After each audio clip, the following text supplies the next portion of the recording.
Dear students, आपका अपने channel गुरु ज्ञान बाय सर में स्वागत है। हम लोग व्हीटस्टोन सेतु ब्रिज क्या होता है, किरचॉफ का नियम क्या है, प्रीवियस वीडियो में इस सब पे चर्चा हो चुकी है। ठीक, आज हम देखेंगे विभवमापी। जैसा कि नाम से ही स्पष्ट है, विभवमापी अर्थात विभव को नापने वाला, ठीक, पोटेंशियल डिफरेंस को नापने वाला। तो यहाँ पर डियर स्टूडेंट्स एक व्यवस्था होती है, ये उस व्यवस्था का चित्र है जिसकी मदद से हम दो बिंदुओं के बीच का विभवांतर नाप सकते हैं या किसी सेल का हम ईएमएफ नाप सकते हैं और बहुत ही यथार्थ ढंग से नाप सकते हैं, अर्थात प्योर वैल्यू उसकी नाप सकते हैं, उसमें कहीं कोई मिस्टेक नहीं होगा। ये पूरी व्यवस्था कैसे होती है, क्या क्या सिस्टम है, नापने के क्या क्या तरीके हैं, हम इस पर चर्चा करेंगे। और इसी की मदद से हम लोग दो सेल है, दोनों सेलों के ईएमएफ में कंपैरिजन भी कर लेते हैं, एक वो भी व्यवस्था है। इसी की मदद से हम किसी सेल का आंतरिक प्रतिरोध भी निकालते हैं। सब कुछ हम इसी वीडियो में आपको बताएंगे। आज ये वीडियो पूरा इसी विभवमापी के लिए ही समर्पित होगा, अर्थात विभवमापी से कैसे हम दो सेलों के ईएमएफ में कंपेयर करते हैं और कैसे हम किसी सेल का आंतरिक प्रतिरोध निकालते हैं। ठीक डियर स्टूडेंट्स, तो चलिए पहले हम इस पर ध्यान देते हैं, इसकी पूरी सेटिंग पे ध्यान देते हैं। ये डियर स्टूडेंट धारा नियंत्रक है, आपको इसका चित्र भी दिखा चुके हैं, इसको भी दिखा चुके हैं और ये कैसे कार्य करता है जल्द ही हमारा कल का नेक्स्ट वीडियो इसी पे ही रहेगा। तो धारा नियंत्रक आप अभी यहाँ पर इतना ही समझिए कि इसके माध्यम से हम लोग धारा को कंट्रोल करते हैं, अर्थात धारा को कम और ज़्यादा करते हैं। धारा नियंत्रक हो गया, कुंजी हो गया, निकाल लिए तो सप्लाई बंद, लगा दिए तो सप्लाई चालू। ये बैटरी है, दो तीन सेल है तो उसका कॉम्बिनेशन बैटरी है। इस बैटरी का पॉजिटिव ए पर जुड़ा है, आप ध्यान दीजिएगा, इस बैटरी का पॉजिटिव ए, और जिस सेल का हमको ई निकालना है उस सेल का पॉजिटिव ए से जुड़ा हुआ है। ये चीज आप ध्यान रखिएगा। और उसके बाद इधर से दूसरा सिरा क्या है, आपका बी हो गया है। यहाँ पर डियर स्टूडेंट्स ये तार है, ठीक, ये सेंटीमीटर में लंबाई है और तार है। उसके बाद इस सेल का जो निगेटिव है, निगेटिव से एक तार ऐसे लिया गया है, यहाँ पे एक धारामापी लगा दिया गया है। कभी कभी धारामापी के साथ समांतर में संट भी लगा देते हैं डियर स्टूडेंट्स, तो वो जैसे जरूरत रहती है संट लगा दीजिए, धारामापी और शुद्ध तरीके से नापेगा। वैसे पहले से भी संट लगा ही रहता है, ठीक, तो कहीं कहीं लगाया जाता है तो आप कंफ्यूज मत रहिएगा, यूज किया जाता है। तो ये निगेटिव से धारामापी लगा दिया गया है। अब यहाँ पर एक जॉकी की मदद से मतलब इस तरीके से रहेगा, इस जॉकी की मदद से इसके तार के ऊपर इसको क्या कराएंगे, हम स्लिप कराएंगे। यही पूरी व्यवस्था है डियर स्टूडेंट्स। ठीक, तो अगर मीटर से तो आप देखे होंगे, तो जॉकी वहां पे हम आपको फिगर भी दिखाए थे। तो ये आपका है यहाँ पर डियर स्टूडेंट्स, ध्यान दीजिएगा, कुछ हम लिखे हैं स्टार पॉइंट यहाँ पर। तार की प्रति एकांक लंबाई में विभव पतन को, अर्थात प्रति एक लंबाई में जो विभव पतन होता है, ठीक, विभव में जो गिरावट होती है या जो विभव बढ़ता है उसे हम लोग क्या कहते हैं, विभव प्रवणता कहते हैं। और इसे यहाँ पर के से निरूपित किया जाता है। ठीक, प्रति एकांक लंबाई में, लंबाई के हिसाब से विभव में जो पतन होगा उसे हम लोग विभव प्रवणता कहते हैं। और ये तार इस प्रकार से बनाया जाता है कि आप लोग जानते हो R=ρ होता है ना, कि यहाँ पे L भी एक हो जाए, ये भी एक हो जाए, अर्थात जो प्रतिरोध होगा वो L मतलब 1 सेंटीमीटर, हर प्रति सेंटीमीटर का जो प्रतिरोध होगा ρ के ही बराबर होगा। इस तरीके से एक व्यवस्था बना दी जाती है कि प्रति सेंटीमीटर का प्रतिरोध क्या होगा, इसी आपके ρ के बराबर भी होगा। और इस पर जो है ये भी ध्यान दीजिए डियर स्टूडेंट्स, इतना आप समझ में आ गया। प्रति सेंटीमीटर प्रतिरोध किसके बराबर होगा, R=ρ के बराबर होगा। ठीक, अब हम लोग नेक्स्ट चर्चा कर लेते हैं के। तो के क्या होता है, विभव में पतन। ठीक, तो विभव में पतन कैसे होगा dear students? V equal to I R जानते हो ना, I और 1 सेंटीमीटर प्रतिरोध कितना रो, ये हो गया। K की वैल्यू कितना हो गया? I रो हो गया। ठीक, अब हम लोगों को निकालना है V। ठीक, अब देखिए ये हम लोगों का K आ गया और V, A और J। ठीक, A और J के बीच का जो विभवांतर होगा इसी को हम लोग V कहेंगे और V बराबर होता है डियर स्टूडेंट्स K विभव प्रवणता इनटू ये लंबाई। ये लंबाई वो कितनी है? ये L है। ठीक, अच्छा ये लंबाई फाइंड आउट कैसे करते हैं जरा इसको ध्यान दीजिए। हम जब इस जॉकी की मदद से इसको आगे पीछे करते हैं तो एक स्थिति ऐसी आती है कि धारा मापी में विक्षेप क्या हो जाता है? शून्य हो जाता है, अर्थात यहाँ से कोई धारा ही नहीं बहती है। ठीक, पहले क्या होगी? जब हम अंदर लाएंगे तो धारा जो होता है आपका ऐसे बहेगी, यहाँ से ये निकलेगी। ठीक, और यहाँ से ये भी निकलती है, ये भी धारा, इस धारा का डायरेक्शन यहाँ से होगा और इस धारा का डायरेक्शन यहाँ से होगा, लेकिन दोनों एक दूसरे के, जैसे ये इस साइड में ये भी इस साइड में। तो यहाँ पर होता क्या है डियर स्टूडेंट्स? रिजल्टेंट धारा, ये वाली धारा आपकी कमजोर पड़ जाती है और धारा ऐसे बहती है। ठीक, ऐसे ए से ऐसे आएगी और ऐसे बहेगी। ठीक, उसके बाद जो ये लास्ट वाला है यहाँ पे देखिए, यहाँ धारा का क्या तरीका होता है? ये जो धारा है यहाँ पर डियर स्टूडेंट्स यही धारा, ये वाली धारा जो यहाँ से आ रही है ये यहाँ से होते हुए निकल जाएगी। अर्थात आप बस इतना ध्यान रखिए कि धारा मापी में एक बार जब हम पास अंदर करेंगे विक्षेप इस तरफ होगा, दूसरी बार विक्षेप इस तरफ होगा और ये जो स्थिति आएगी जे वाली, ठीक, शून्य विक्षेप की स्थिति होगी। इसी को हम लोग मेजर करते हैं। शून्य की विक्षेप जैसे ही मिलेगा तुरंत हम लोग ये लेंथ निकाल लेते हैं। लेंथ कितना आ गया डियर स्टूडेंट्स? यल आ गया। हम लोग का ये लेंथ मिल गया और के हम लोगों का यहाँ से मिल गया आई रो, तो V इक्वल टू के एल आ गया। अर्थात इन दोनों बिंदुओं के बीच का जो विभवांतर है, ठीक, वो विभवांतर हमारा क्या हो गया? V हो गया। और यही विभवांतर डियर स्टूडेंट्स सेल के विद्युत वाहक बल E के बराबर होगा। EV इक्वल टू के एल। ये बात आप ध्यान रखिएगा। अर्थात हमको E के लिए सीधे dear students E equal to हम लोग हो जाएगा के एल, कुछ करना ही नहीं है। ठीक, हमको के पता हो, यल पता हो, बस। अब आप सब भूल जाइए यहाँ क्या है। इस तरीके से डिजाइन किया गया है, ज्यादा कोई समस्या ना हो, और बहुत सेंसिटिव वैल्यू, बहुत यथार्थ वैल्यू देता है, शुद्ध प्योर वैल्यू देता है किसी भी सेल का ई ज्ञात करने के लिए। हम क्या करेंगे, यहाँ पे इक्वल टू हमको के पता चल जाए, एक बार इस पूरी व्यवस्था को हमको के पता चल जाए और फिर जहां जाति में क्या हो, शून्य विक्षेप हो, और जैसे शून्य विक्षेप होगा हम यल मेजर कर लेंगे और दोनों इंटू कर लेंगे, हमको ए पता चल जाएगा।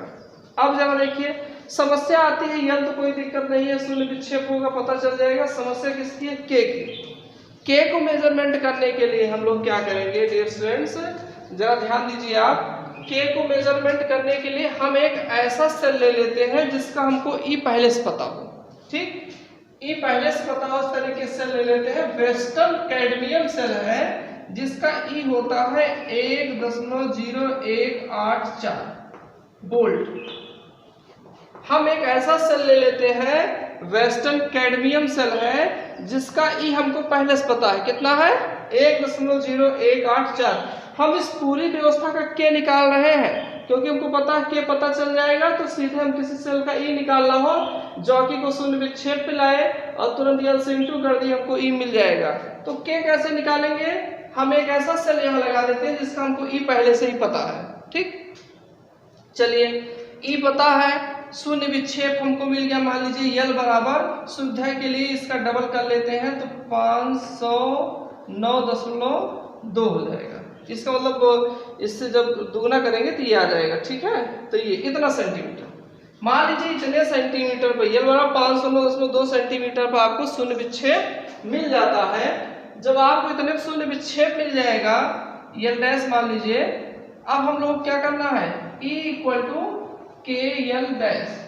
ई हमको पहले से पता है 1.0184 के यल डैश हमको पता है 509.2। एक आपको के कैसे कैलकुलेट करेंगे इसकी व्यवस्था बता रहे हैं। हम एक ऐसा सेल ले लिए जिसका हमको ये पहले से पता है, उसको यहाँ लगा दिए, फिर शून्य विक्षेप हमको मिल गया 509.2 पर। यहाँ पर कुछ आपका हो सकता हो कोई दूसरा सेल लो किसी दूसरे मिले तो ये इस पे मिल गया। फिलहाल हमको ई भी पता रहेगा, यल भी पता रहेगा। अब इसको यहीं से के निकाल दीजिए, के बराबर आपका आ जाएगा, ये इससे भाग दोगे दुगना हो जाएगा 2 × 10 की घात 3, 2 × 10 की घात 3 हो जाएगा और ये आपको हो जाएगा वोल्ट प्रति सेंटीमीटर। इसको चेंज कर दीजिए कि आपका आ जाएगा 0.2, ये आपका हो जाएगा वोल्ट प्रति मीटर, अर्थात हमको के मिल गया। अब डियर स्टूडेंट जब के मिल जाएगा तो हम यल अलग अलग निकाल के किसी भी सेल का ई यहाँ कोई भी सेल लाएंगे, ई जोड़ेंगे और के हमको पहले से पता है, यल जॉकी को शून्य विक्षेप स्थिति प्राप्त करके जॉकी के लिए यल प्राप्त कर लेंगे और हमको तुरंत क्या मिल जाएगा, ई मिल जाएगा।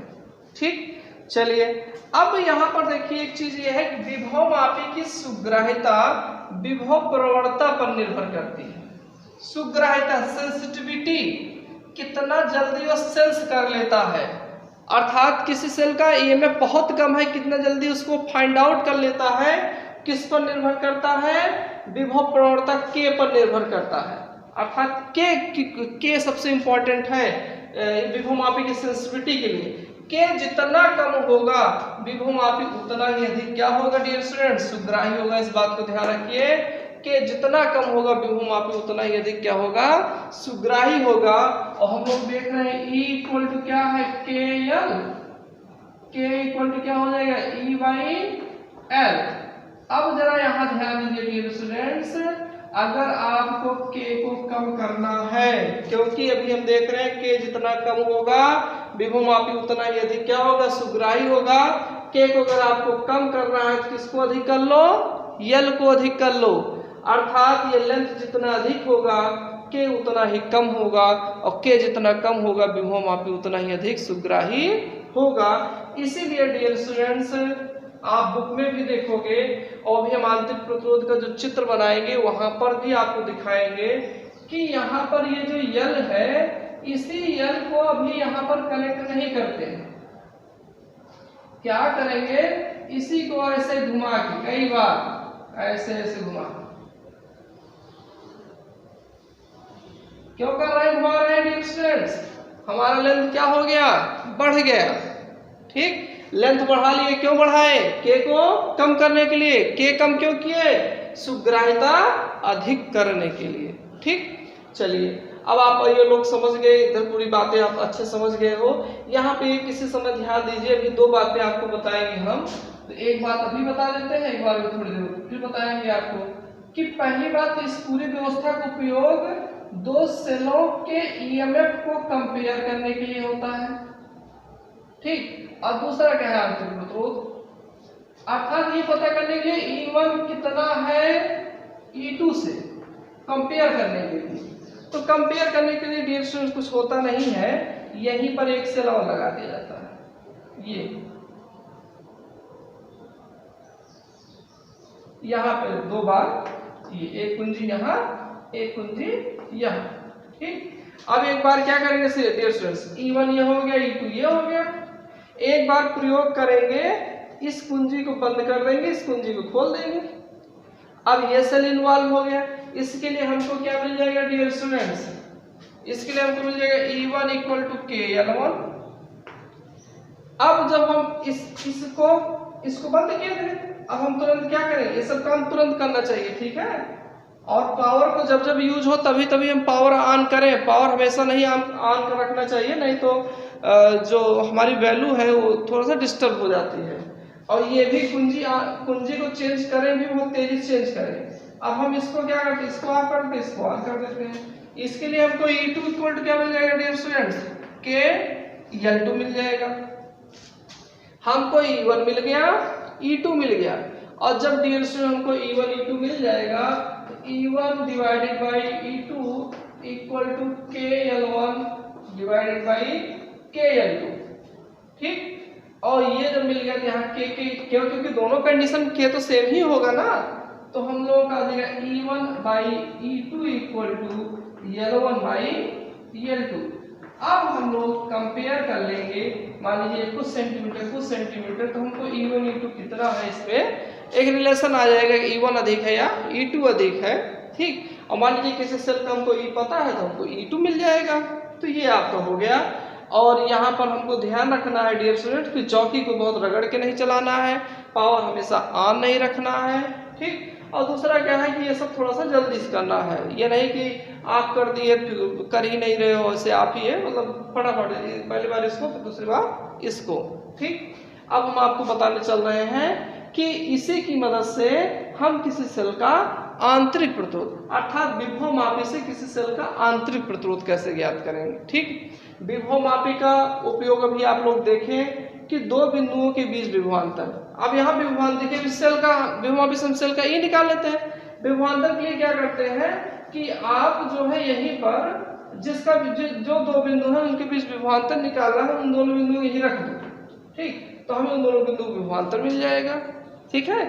तो चलिए हम लोग देखते हैं आंतरिक प्रतिरोध, किसी सेल का आंतरिक प्रतिरोध कैसे ज्ञात करते हैं, कि विभवमापी के द्वारा कैसे हम किसी सेल का आंतरिक प्रतिरोध ज्ञात करते हैं, ठीक। तो इसी का उपयोग है, अभी आपको हम पहला उपयोग बताए थे कंपैरिजन करने में, E1/E2 इक्वल टू L1/L2। दूसरा है सेल का आंतरिक प्रतिरोध स्मॉल r ज्ञात करने में, ठीक। सारी व्यवस्था वैसे ही है, यदि आपका धारा नियंत्रक हो गया, कुंजी हो गया, बैटरी हो गई, यहाँ पर हम लोग बैटरी कर देते हैं स्टूडेंट्स, ये एक बड़ा सा एक छोटा सा, ये बैटरी आपका हो गया, ठीक है। बैटरी का पॉजिटिव A से, और यहाँ पे जो ये सेल लगा है इसका भी पॉजिटिव कहाँ से, A से, ठीक। और यहाँ पर देखिए हम आपको बताए थे कि K को कम करने के लिए L को अधिक कर लेते हैं, ठीक। L अधिक होगा K कम होगा, K कम होगा तो सुग्राह्यता क्या होगी, अधिक होगी।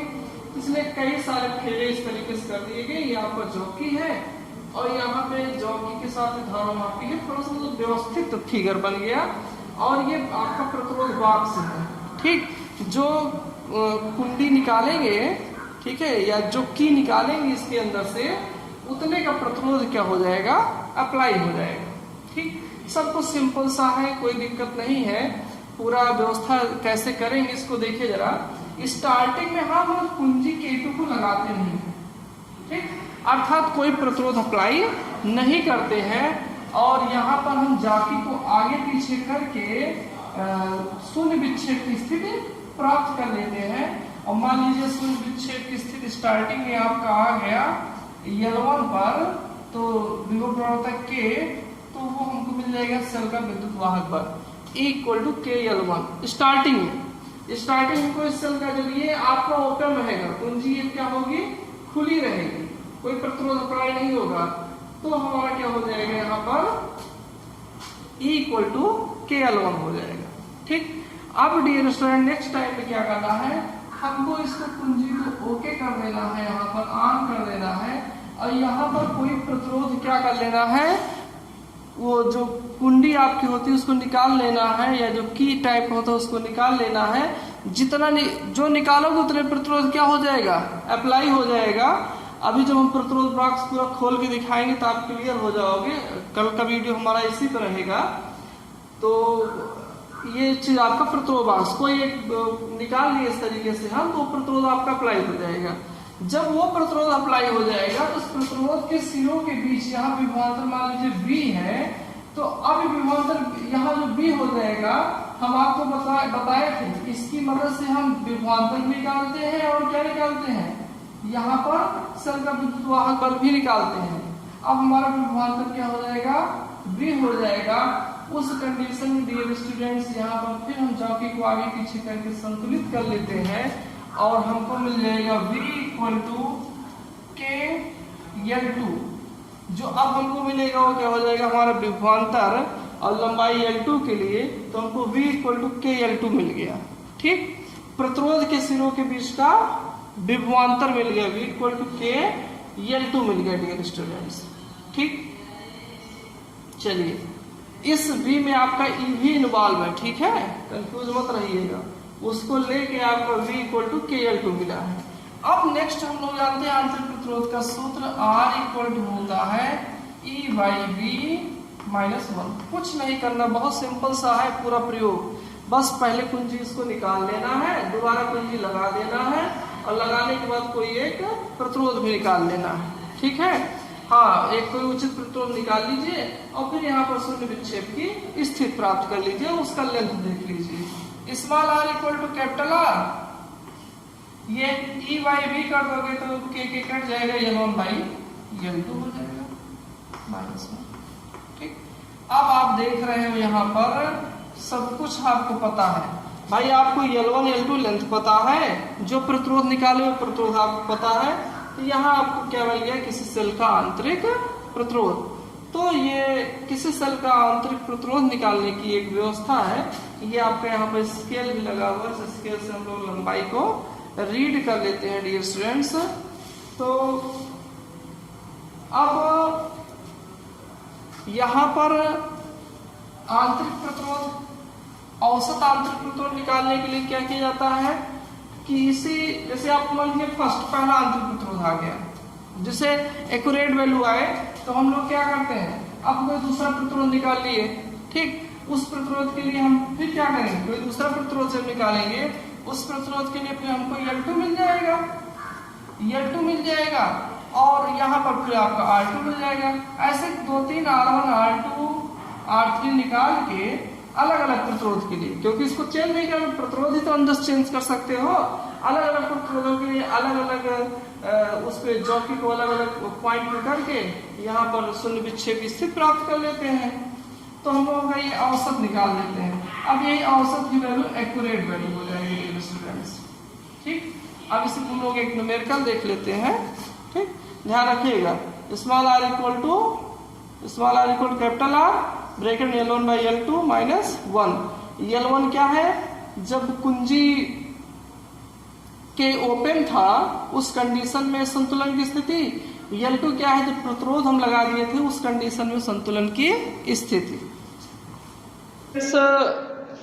एक क्वेश्चन आपका है एनसीईआरटी का, जो कि इसी आंतरिक प्रतिरोध से संबंधित है। हम लोग देखते हैं, फिगर यहाँ बना है, क्वेश्चन हम रीड कर रहे हैं। ठीक है, दिए गए चित्र में किसी 1.5 वोल्ट के सेल का आंतरिक प्रतिरोध मापने के लिए इसका 1.5 वोल्ट के सेल का आंतरिक प्रतिरोध मापने के लिए 1-2 वोल्ट का विभवमापी दर्शाया गया है। ये 2 वोल्ट का आपका विभवमापी है। ठीक, ओके। खुले परिपथ में सेल का संतुलन बिंदु 76.3 सेंटीमीटर। खुले परिपथ में अर्थात जब प्रतिरोध नहीं लगाया गया है तो संतुलन बिंदु कितने मिलता है, 76.3 सेंटीमीटर पर। ओके, तो 7-6.3 सेंटीमीटर और ये स्थिति आपकी अलॉन्ग। जब प्रतिरोध नहीं लगाया गया है उसको ये ऐसे कह रहे हैं, खुले परिपथ में सेल का संतुलन बिंदु 76.3 सेंटीमीटर मिलता है और सेल के बाह्य परिपथ में 9.5 ओम प्रतिरोध का एक प्रतिरोधक संयोजित करने पर, बाह्य परिपथ में 9.5 ओम का एक प्रतिरोध संयोजित कर दीजिए। R आपको दे दिया गया है 9.5 ओम। संयोजित करने पर संतुलन बिंदु विभवमापी के तार की 64.8 सेंटीमीटर लंबाई पर पहुंचता है। हमारा L2 जो नया आता है वो 64.8 सेंटीमीटर लंबाई पर आता है। डेढ़ स्टूडेंट ध्यान दीजिएगा, पहले जब खुला परिपथ था इतनी लंबाई पर संतुलन, दूसरे में जब इतना प्रतिरोध का ओम लगा दिया गया तो इतनी लंबाई पर संतुलन। अब हमको निकालना है सेल के आंतरिक प्रतिरोध स्मॉल r की गणना कीजिए। ये आपका डिविजन क्वेश्चन है। ठीक, अब इस क्वेश्चन को सॉल्व करने के लिए फिगर यहाँ पर जो भी है ठीक है, लेकिन मेन हमको यह ध्यान रखना है कि पहले हमारा 1.5 वोल्ट का आंतरिक प्रतिरोध निकालना है और पहला जब प्रतिरोध खुला संयोजन था, अर्थात जब प्रतिरोध नहीं अप्लाई था इतने संतुलन मिलता है। जब प्रतिरोध अप्लाई हो गया तो इतने में संतुलन मिलता है। ये L2 हो जाएगा, ये हमारा L1 हो जाएगा। हम लोग डियर स्टूडेंट जानते हैं, अभी जस्ट चर्चा हुई है, R equal to capital R L1 by L2 minus 1। ये R हो गया, कैपिटल R 9.5 हो जाएगा, L1 हम लोगों का हो जाएगा 76.3, L2 हो जाएगा 64.8 माइनस 1 डियर स्टूडेंट्स। ठीक, तो स्मॉल r इक्वल टू 9.5, इसको माइनस कर लेंगे 76.3। चाहो तो आप लोग पॉइंट हटा भी सकते हो, ऊपर नीचे सेम डिजिट के बाद है, तो ये 763 माइनस 648 अपॉन 648। ठीक, अर्थात इसको इससे माइनस करके इससे इंटू कर दीजिए, फिर जो है इसको इससे डिवाइड कर दीजिए, तो आपको स्मॉल r मिल जाएगा, जो कि होता है 1.7 ओम आ जाता है डियर स्टूडेंट्स। 1.7 ओम यही सेल का आपका आंतरिक प्रतिरोध है। इस प्रश्न में विशेष ध्यान रखिएगा कि यहाँ पर आपको इन दोनों से कोई मतलब है नहीं। ठीक, बस इतना ध्यान रखना है कि जब पहला संतुलन जो L1 है उस कंडीशन मिलता है जब प्रतिरोध बॉक्स यूज नहीं किया जाता है, अर्थात K2 आपका ऑफ रहता है, और L2 उस समय मिलता है जब संतुलन L2 संतुलन उस समय मिलता है जब प्रतिरोध बॉक्स आपका यूज किया जाता है। ठीक, thanks for watching my video को आप अधिक से अधिक समझने के लिए कई बार देखिए, हमारे चैनल को सब्सक्राइब कर लीजिए, और डियर स्टूडेंट्स बातें अगर आपको अच्छे समझ में आ रही है, सब कुछ बात सही है, तो लाइक भी कर दिया कीजिए। ठीक है, और अधिक से अधिक सब्सक्राइब भी कराइए हमारे चैनल को। Thanks for watching my video.